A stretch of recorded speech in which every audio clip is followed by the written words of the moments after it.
Tem uma aula que eu gosto muito de dar, que é uma aula sobre experiência de quase morte. Eu vou falar um pouco dessa aula aqui na página, mas essa aula é uma aula curiosa porque eu começo falando sobre a morte em diferentes momentos da civilização humana e como a morte ela foi interpretada nesses diferentes momentos, né?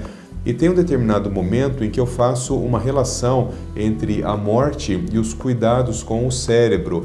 E isso é uma coisa muito interessante, porque no Egito Antigo, né, então eu estou falando alguma coisa há 5.000 anos atrás, 4.500, 5.000 anos atrás, a morte ela era compreendida como um processo em que a alma ela se desprendia do corpo físico. E quando a alma se desprendia do corpo físico, essa alma ela acabava migrando para um outro lugar, para uma outra existência. E aí então aquele povo tinha toda uma forma curiosa, uma forma cultural de explicar como que essa migração da alma acontecia, né? Mas o fato é que como o corpo físico ele havia sido a morada da alma, esse corpo físico ele merecia alguns cuidados, né? E é exatamente dessa percepção de que esse corpo físico merecia alguns cuidados que se iniciou os processos de mumificação. Então, esse processo de mumificação, ele era um processo extremamente complexo.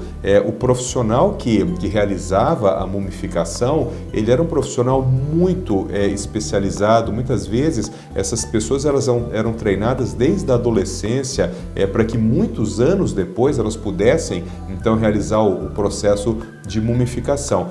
Poucas pessoas eram destinadas a essa profissão de trabalhar com a mumificação, assim como poucos indivíduos também recebiam esse cuidado com os corpos, né? Eram indivíduos muito ricos ou de algumas determinadas castas no Egito. De uma forma geral, como que era feito isso? A primeira coisa, as vísceras do tórax e do abdômen, elas eram totalmente retiradas e elas eram colocadas dentro de alguns jarros, né? Esses jarros eles tinham alguns produtos dentro, mas principalmente tinham água e carbonato de sódio para preservar esses órgãos. O coração, ele era no Egito Antigo tido como a moradia da alma. Então, o coração ele recebia todo um cuidado muito específico. Já o cérebro, ele era tido como um órgão totalmente secundário. Então, embora todos os órgãos eles fossem colocados num jarro para serem guardados, muitas vezes o cérebro ele era simplesmente desprezado. Muitas vezes o cérebro ele não era nem enterrado com o indivíduo, né?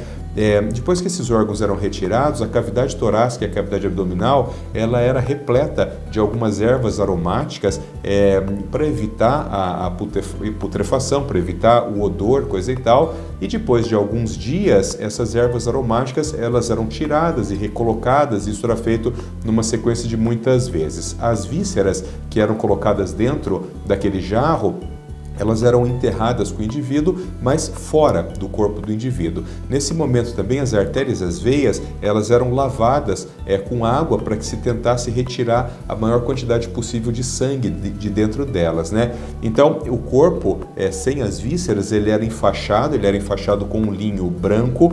Nesse linho branco era escrito o nome de muitos deuses e depois que o corpo era inteiro enfaixado, ele era pintado com uma substância que era uma substância quase que como uma resina transparente, uma cola transparente que dava um aspecto brilhante àquele linho, né? Então esse corpo ele era colocado num sarcófago. Esse sarcófago ele era habitualmente feito de madeira maciça com alguns revestimentos de metal e finalmente então esse sarcófago era depositado no túmulo e aí o luxo do túmulo dependia de quem era aquele indivíduo.